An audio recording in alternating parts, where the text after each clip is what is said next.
Hello, this is Badger here for Vadim, and today I'm going to show you why the official definitive edition of San Andreas from the HD Trilogy, in my opinion, was not just a poor and lazy attempt to remaster this iconic game, but how it also seems to be made by people who didn't really care about the game. And the evidence for this has been left everywhere. The game is flooded with countless bugs, glitches, and imperfections that don't let you fully enjoy the game. And these are not just small, harmless bugs. These are major issues that would almost give someone the impression that no one had tested the game before releasing it. Also, people were quite unhappy to see how the developers changed the art style of the game. Just look at the character models. Are we playing Simpsons Hit and Run or a legendary game about gangsters? And I bet a lot of you will agree that some of the new changes and so-called enhancements look rather strange. Not to mention, some of them don't even fit the lore or make any sense. Look at this, a Latin American gang member with an Africa tattoo. Is this a joke? Sadly, the game also received tons of cuts and simplifications. Some of them are relatively new, while others migrated from the previously released mobile version of the game. In general, a lot of aspects of the game were either broken, butchered, or unfinished. The game feels more like a cheap fan-created mod made for a quick cash grab, and people were quite angry about it.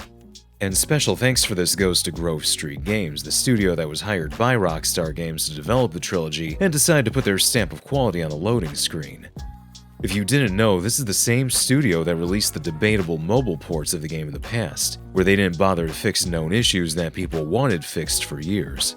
And this is the same studio that released the so-called remastered version on the Xbox 360 and PS3, which turned out to be a badly ported mobile version of the game. I made 2 videos in the past about this disaster, and I do know what I'm talking about.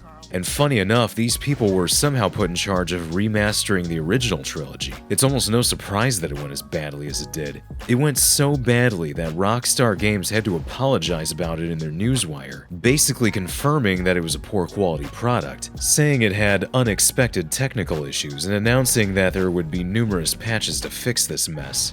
All of this makes us question, how did Rockstar Games even approve such a poor release in the first place? Despite all of this, some people still don't believe that we got a low-quality product. They see this perfect picture with astonishing lighting and shaders, thanking the developers for the great work in taking screenshots from the game and promoting this version. And you know what? Let's start with that. I'll show you that despite the fact that the game looks fancy, the visuals in many ways became less advanced, more broken, and more simplified. Right now, I am going through 16 various weather presets found in the original game. As you can see, each of them has a unique color filter and other effects assigned to a specific area specified in the preset's name. Call it special weather conditions if you like. And what do we have in the definitive edition? Well, the footage speaks for itself. All these weather presets I showed you in the original game look absolutely the same, and this is what people call great work, I guess. The only thing that changes the tint is the glare from the sun, which can be either bright or super bright. But that only affects the sky color a bit. I don't want to disappoint you, but in the original version the sun had more than just 2 lousy states, and it is different to count how many there are. Not to mention the weather presets completely change the color of the sky too. But do you know what's more funny? When these 16 presets look absolutely the same when it's nighttime, and how after that Rockstar dares to say that the remaster is maintaining the look and feel of the originals, which as you can see is not true. In the definitive edition, there is basically this one weather preset, but if the weather is extra sunny, then there will be less clouds in the sky and extra sun glare. If the weather is just sunny, there will be more clouds but no extra sun glare, and as you can see, they made the clouds dynamic and tied to a preset. And finally, if the weather is cloudy, then there will be even more clouds in the sky and still no extra sun glare, but at least they didn't cut the wind effect. Apart from that, no changes at all. On the other hand, in one of their patches, they slightly decreased shadow darkness during cloudy weather, which is so minor that it can only be seen by changing presets on the fly. So this is how they aim to improve the quality of the game, made by hard-working professionals at Grove Street Games who were doing 18 simultaneous product releases at once. But either way, I hope you do understand that 16 unique weather conditions basically became this one preset, but with a few very minor differences. The cloudy weather was never just a few more clouds in the sky, it was always more dark and dull around. Not to mention every single preset had its own unique look and feel for each and every area. And the same thing can be said about all those weather presets they ditched. The extra sunny weather always had this special heat haze effect, giving the illusion that it's super hot outside. Some people liked it, some people hated it, but no matter what, it's completely gone in the so-called Definitive Edition. If in the original game you could easily distinguish cheerful and sunny Los Santos from depressing San Fierro, then now these cities look absolutely the same, having a more generic look.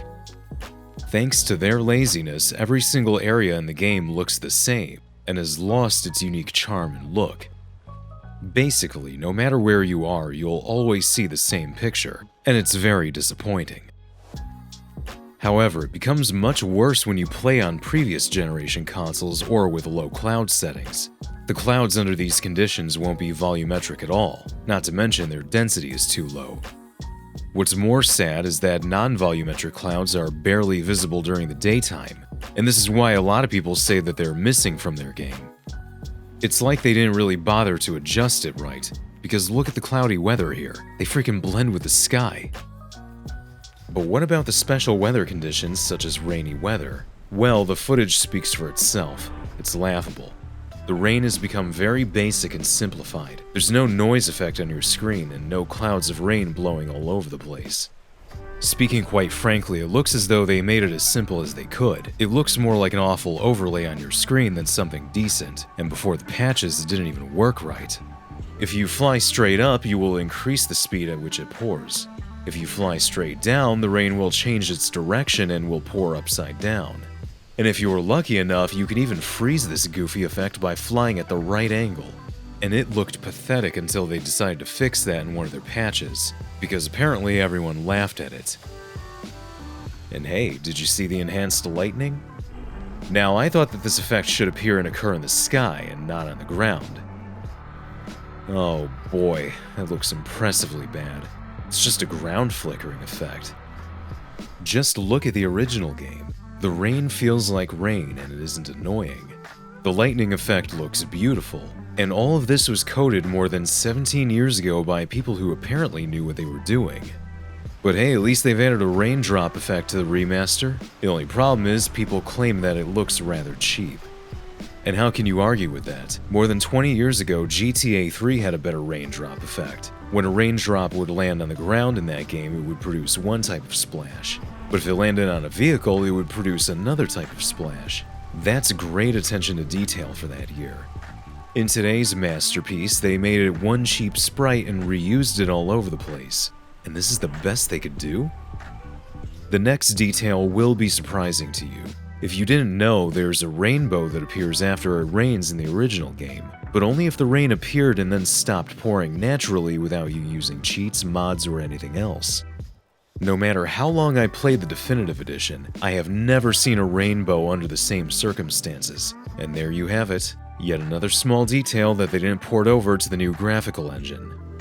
Did you know that there are actually two different rainy weather presets coded into the game? Rainy San Fierro and Rainy Countryside. And as you can see, they differ from one another. Well, both of them became identical in the Definitive Edition because who actually cared? It feels like they didn't really bother with the rain as much. In the Day 1 version, it poured so hard that it was almost impossible to play or drive around, especially at night. Everyone hated this special weather condition because it probably made them dizzy. And how can you ignore this mess that they created? It clearly shows they didn't test the rain after they had implemented it or adjusted it in the game. But at least they fixed this weather condition and the raindrops on all of their platforms in one of their patches by making it less visible. Either way, it still looks mediocre, but at least some people are happy now. You know what's funnier? The Day 1 PS4 version didn't have this bug. I'm not kidding. The rain looks less broken and more transparent. But then they broke it in the Day 1 patch. I have no freaking idea how they could screw that up. It seems like they were more focused on making the world look plastic during this weather condition. I don't know about you, but this holy shine looks super cheap too, and it hurt my eyes looking at it. Funny enough, they silently decreased this shine in one of their previous patches, but still it didn't help them much to make the world look less plastic. I wonder what the developers wanted to achieve with that strange effect.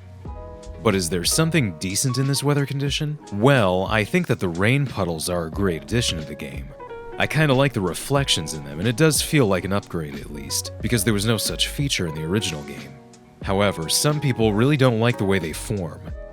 They usually appear in a place where it doesn't make sense for them to appear, like at an angle. Others say that there are too many puddles and they look 2D and almost blend in with the surface, but at least they tried. In one of their previous patches, they made them more visible on the surface and enhanced the reflections. Too bad that the reflections in them became jittery and annoying, thus achieving another unexpected technical issue on their end. What about the foggy weather? It seems like this yellow dust in the distance has to be the enhanced fog. I don't know about you, but I don't think that's fog. To me, it looks more like smog. Maybe it looks so strange because the effect is yellow and there are no white volumetric clouds of fog anymore. It becomes much worse when you're lurking around in the forest at night. Is it just me, or did they try to convince us that the low draw distance is foggier? How else can you explain that the smog or fog or whatever these yellow fumes are don't seem to render at nighttime? Instead, the developers played with the draw distance and brightness. If you're located in the city during the same time, then you'll notice that they also increase the light diffuseness. But it was clearly not enough to make you believe that it's foggy weather. It's just a very lame way to fake it. In my opinion, it looks like they had no freaking clue how to properly implement this weather condition, and instead just played with the draw distance and light diffuseness. During the day, you can see the yellow dust in the distance, but at night, the game suddenly decreases the draw distance and increases that light effect I was talking about. And that's how foggy weather works in the Definitive Edition. If you want to feel like it's actually foggy, then you have to stand around a light source, and as soon as you leave it, it's no longer foggy. What a great implementation from hard-working professionals. Thanks to that, the famous mission Amphibious Assault looks pathetic when you're sneaking in the water on the way to the Da Nang Boy's own cargo ship. In the original game, you can believe that no one can see you or that they constantly lose you, because you blend in with the fog. But in the Definitive Edition, there are no light sources nearby. Nothing tells you that it's actually foggy around, and you have a strong feeling that the enemy is either blind or just stupid. Even if you disable volumetric clouds of fog in the original game, it still looks 100 times better because there are other special effects that make perfect sense. It's as if the developers of the Definitive Edition didn't even try. What about sandstorms? Well, it's the same story as before with the fog. It's laughable. In the original game, we see lots of clouds of dust blowing around, and what do we have in the Definitive Edition? Basically none of that. Some of you might disagree with that because there are clearly clouds of dust flying in the distance. Well, I don't want to disappoint you, but these flying particles are nothing more than just a weird 2D effect they applied on some models. Sure, from a distance it might look okay, but when you stand next to it, it looks completely wrong. And you might ask, why not hide it if you're at close range? Well, in some places they actually did that, but not everywhere. It's as if they gave up on working on this effect at some point and called it a day.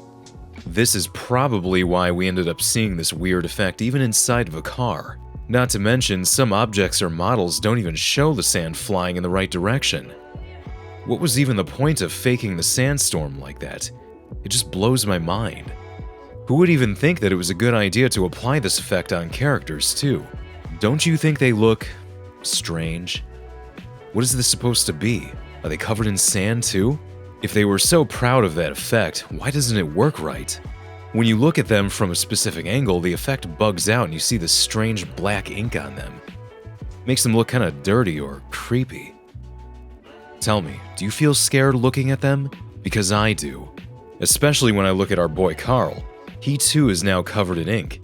And don't you even dare look into his eyes. They start shining during this gorgeous weather condition. What's more interesting is how some areas in this release have these high-quality sandstorm effects disabled. Or maybe they simply don't work right, because as far as I can see, it has something to do with the height coordinate. And you know what? Don't even think of flying during this weather condition. From this perspective, the map looks like it's covered in some weird, disgusting-looking brown moving substance. Apparently, their gorgeous effect doesn't even work right on LOD models. But at least it perfectly shows how they tried to fake this weather condition in their release. This is how much they cared about everything in this game. And once again, it shows how they clearly had no freaking clue how to code this weather condition right. If you speed up time, you'll see that the distant fog doesn't work right. It appears around noon and vanishes around midnight, and then you see this brown goo. And during the daytime, the sun's glare lights up the fog somehow. It's funny to realize that in the original game, the weather presets and weather conditions created more than 17 years ago looked much better and were clearly made with love by professionals. In the definitive edition, everything looks super cheap, butchered, pathetic, and mostly laughable. But please remember that these features were brought to you by the leaders in the industry, bringing us innovative gaming, maintained by the unique and talented team that the final boss at Grove Street Games was blessed to work with. Maybe I'm just a fool who doesn't see the beauty and innovation here. What do you think about it? Post your opinion in the comments section below. But do you know what innovation bothers players more? They thought that increasing the draw distance to the max would be a good idea, especially when most of their innovative weather presets have no draw distance fog or anything else that limits the view, and this caused a lot of issues. What will the players probably do first with this? They might take a camera and try to zoom in and look at what's around. Sadly for them, they'll see these ugly and deformed LOD models, used to reduce the load on the hardware rendering in the distance. This is something that the developers always tried to hide unless someone didn't bother to do so. And if you were wondering, then yes, the LODs became much uglier now. This is because the developers probably used the proxy geometry tool available in the Unreal editor and mass-generated them with that tool. Funny enough, when Epic Games revealed this engine feature, they said that the model is not going to look great, but since it will only be viewed at very far distances, it will be very hard for the player to tell that it looks like the image you see on your screen right now. In the definitive edition, the hard-working professionals didn't even know how to use this feature properly. There are tons of places where you see these proxy models rendering at a very close range, but it becomes kinda stupid to see them in a cutscene. But no matter what, it doesn't even feel right to see the whole map at once, especially when you're flying. As everyone has already said in the past, it made the map look very small and unnatural. All you see are these empty streets and uncrowded areas, and it doesn't help you much to immerse yourself in the game. I don't know how unique and talented and professional you have to be to realize that the game needs that stupid haze or distant fog, because it also helps to hide all kinds of imperfections like suddenly appearing objects in the distance. I don't know about you, but seeing Mount Chiliad at any point around the map feels super wrong, as well as seeing it as a huge brown rock in the introduction cutscene when Tenpenny takes Carl for a ride. Even if you enable the foggy weather, it doesn't help much to fix the issue. I wonder if they just didn't know how to code it properly. It doesn't even look good when you're jumping with a parachute from a high altitude. It looks super cheap in comparison with the original game. And what's more sad is that they didn't even bring back the volumetric clouds that you could fly through. The volumetric clouds now remain exclusively within the skybox when you're playing on more powerful hardware, and you can't even get there. Didn't they see that the mission A Home in the Hills has this dumb-looking scene where everyone jumps out of a plane that doesn't even move in the sky now? That's because it was always a static object placed at high altitude. You didn't know it because the terrain around was gently hidden in the fog and the object unloaded as soon as you jumped out. Funny enough, there's no such problem in the mission's stowaway. Do you know why? That's because in this case, the base map is unloaded, and it loads when it needs to. You see, they mostly relied on the old tricks without even testing if all of them still work in the game. And what is happening with Carl in this footage? You okay there, buddy? You know what's funny? On day one, in response to criticism, the final boss at Grove Street Games joked about the unparalleled level of scrutiny on their studio and continued to celebrate its release. But shortly after, it seemed like his optimism had completely faded when people understood the scale of the problems, posting that tweet about a unique and talented team. And I think that talent and professionalism can be seen since the day one version of the game when you get a good vantage point in the sky. You'll see that the water just suddenly cuts off, having sharp corners. There's a weird layer above the water which suddenly cuts off too, and there's a strange shiny line in the water. You start to get a strong impression that you're actually stuck in a square-shaped box. And it could have all been avoided, but the developers didn't even bother to make a smooth transition between the water and the sky. This is one of many reasons why it looks so bad in comparison with the original game. But do you know what drove people crazy the most? It was that strange line in the water which always flickered from a distance. No wonder everyone wanted to see what was going on over there. And when they go there, they'll find this mysterious ugly wall in the water. It's just there, serving no purpose at all.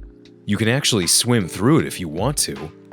They put it around the map in a square shape at exactly these coordinates. And you know what? I might have a theory about what this might be.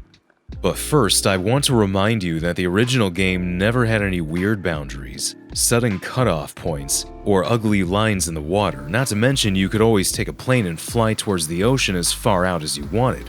The developers at Rockstar North wanted you to believe that the world you play in was not just San Andreas, and they made the ocean endless. But of course, no matter how long you flew out for, you were never going to hit another landmass.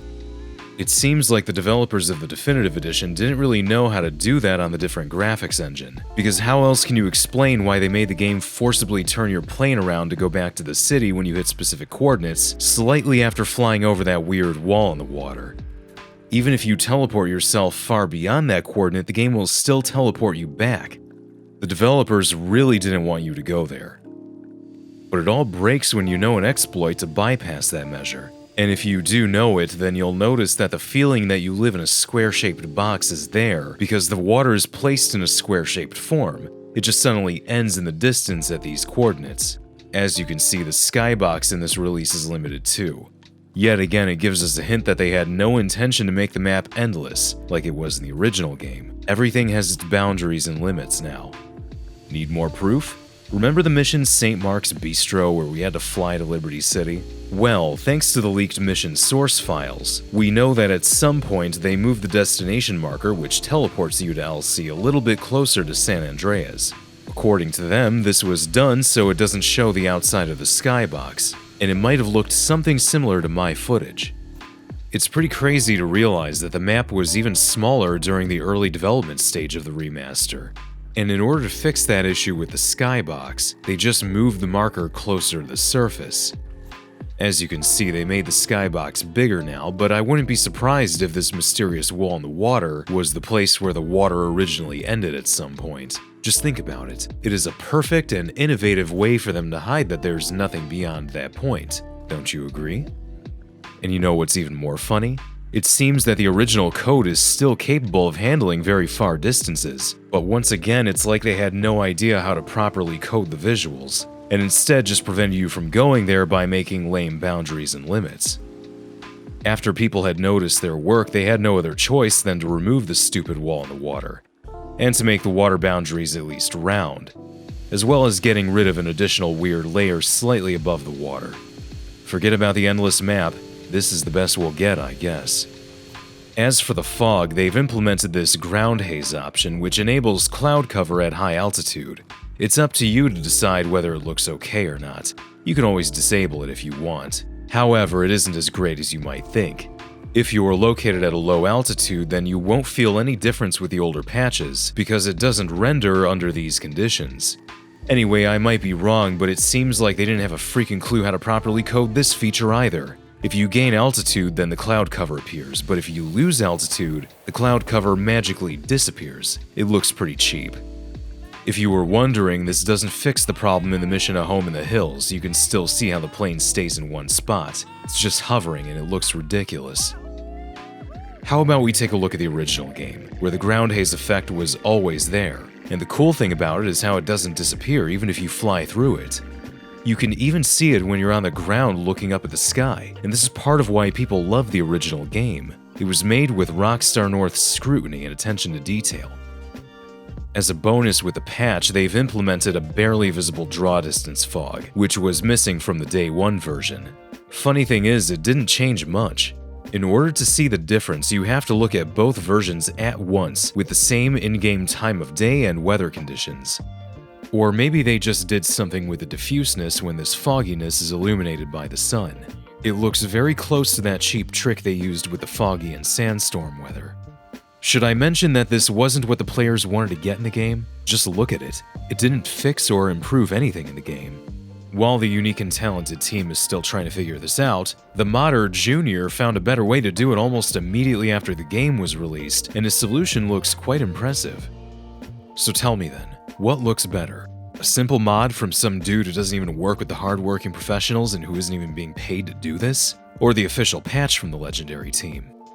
You know, what's the point of even having better draw distance if you still see objects spawning right in front of you from absolutely nowhere? It was an issue 17 years ago, and it's an issue today in this new release. Why not improve that aspect of the game somehow? You know what's weird too? When you see cars magically appearing nearby when you move the camera around. Look at this. I'm just cruising around and I see them appearing constantly. Why did they even decide to use this strange effect when they spawn as a semi-transparent ghostly form? It would look much better without it. And yes, I know that this imperfection was in the original game too, but at least they always spawned rarely and exactly before you look in that direction. No matter what, it looks 100 times better, but, well, it's still a surprise to see them appearing from out of nowhere. But what else can you say about the graphics in this game? Well, sometimes the game does indeed look good, and this is why some people try very hard to defend this release.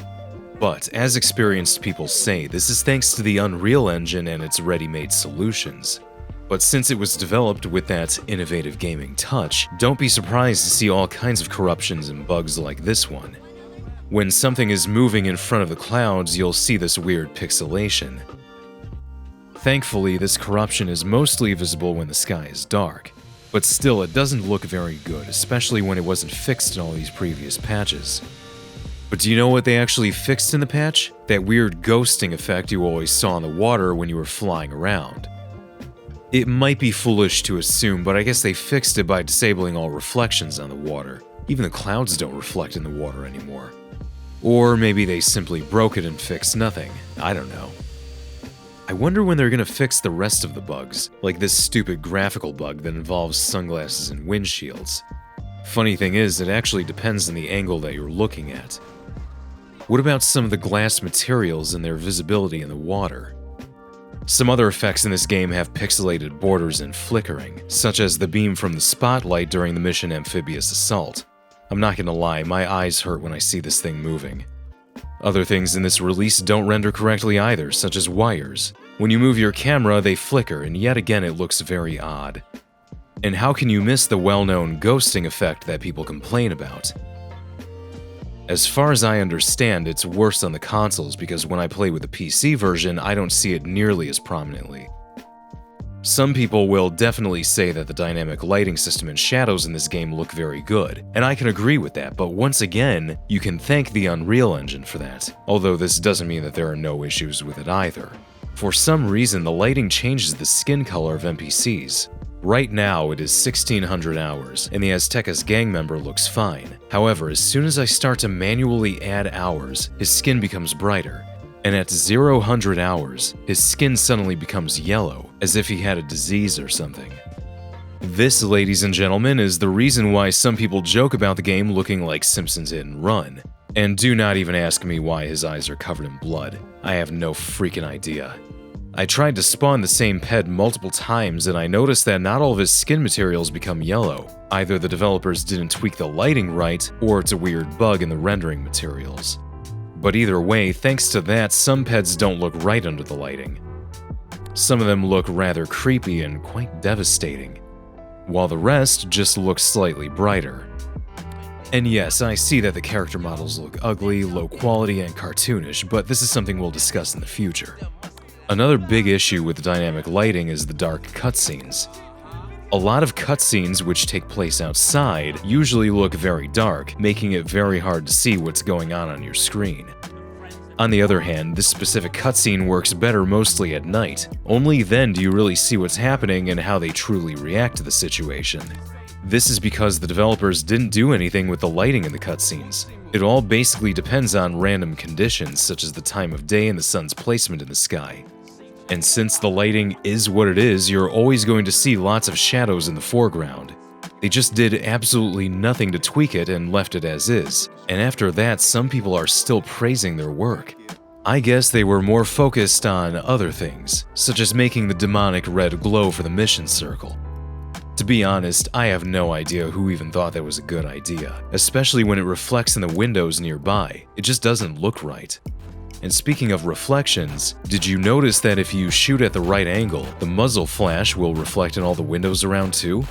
Is it an unexpected technical issue, or is it truly innovative gaming? If you fly with a jetpack, you'll see that its thrusters reflect in the nearby windows as well. I guess they didn't tweak the reflections too much. I wouldn't be surprised if they reflect more than what I just showed you. But there are lots of mysteries going on in this release. For instance, look at this flickering circle, which occurs after you fire a missile. Trust me, I was just playing the game when I found this bug. But what can we say about the shadows in this game? Well, the dynamic Unreal Engine shadows look okay, I guess. But why does the game update their angle with a delay? The shadows move and wait, and they move and wait, and it keeps going on, and it doesn't look very innovative. Even their clumsy mobile port and the remastered version had no such problems with real-time dynamic shadows. Not to mention that more than 17 years ago, the PC and Xbox versions didn't have this problem either. What if they didn't know how to optimize this feature and left it as is? Sounds very plausible, and of course, laughable. But hey, does anyone like the way the water looks now? I could be wrong, but it looks very bright and unnatural, but I'll leave that up to you to decide if you like it or not. And that is the end of part 1. As you can see, it was just a small glimpse of the issues we have in this amazing definitive edition. If you have some things that you would like to mention about this version, make sure you write it down in the comments below. Maybe there are some things that I'm still not aware of. For more videos relating to GTA, Rockstar Games, and maybe other stuff, be sure to check out my channel here on YouTube at BadgerGoodger. And Vadim and I are both on Twitter as well, so don't forget to follow us there either. This has been Badger, and I hope you have a great day out there, everyone.